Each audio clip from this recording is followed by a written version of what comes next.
This is something I've always been saying about people in the tech field. I believe that the majority of people that are in the tech field have to spend hard labor, quality time and effort and work inside or on hard labor fields in order to understand the equipment they're developing and making for farmers, for people that are in warehouses, for people that are truckers, anything. This is why. Here we go.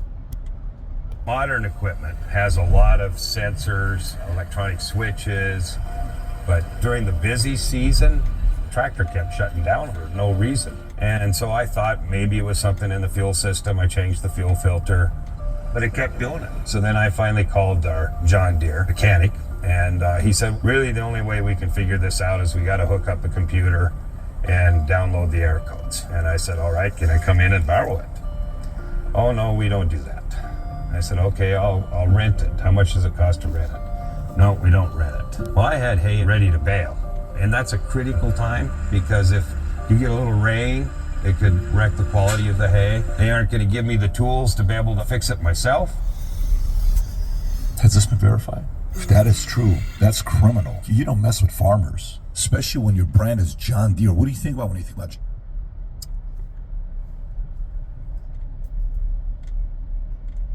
That's why. Because the people that are making and designing this type of equipment and selling it to farmers and this and that, they do not know what it is like to be a farmer. They do not know what it is like to actually work in these kinds of fields. They do not know firsthand what it is like and what all the little different variables in this and that can lead up to very disastrous quality of product. You might be smart, you might be good at technology, but unless you have hard-earned, hard labor, hard work before that, I genuinely believe just because you graduate school and this and that,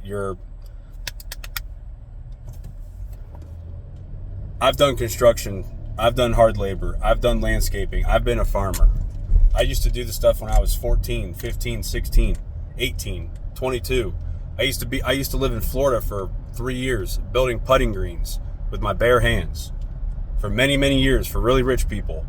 And I chose to do that for other reasons that I'm not going to mention, but the main reason why I chose to do that was because I believed back when I graduated high school that in order for me to be successful later in life, I had to spend hard labor and hard time inside of fields in order to understand. In order to understand something, it's like math. You're not going to know calculus unless you know the base level of math. Unless you know like multiplying, division, adding and subtracting, you're not going to know calculus or trigonometry or any of that stuff.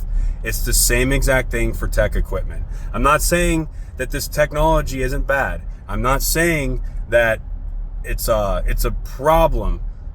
But what I am saying is that I think there's a massive disconnect between people that live in reality, aka farmers and this and that, and people that just sit at a desk, air-conditioned building, doing all the little code stuff with JavaScript and Python and CC Plus and all this other bull crap from a 9 to 5. There's a massive disconnect with it. And a lot of it has to do with massive disconnect with communication, hard-earned labor, and personal experience. I don't care. You could have all the knowledge in the world. I don't care. Unless you have experience, that knowledge isn't going to mean anything. It doesn't mean nothing. Your opinion and everything you stand for is pretty much invalid. Experience will always override knowledge.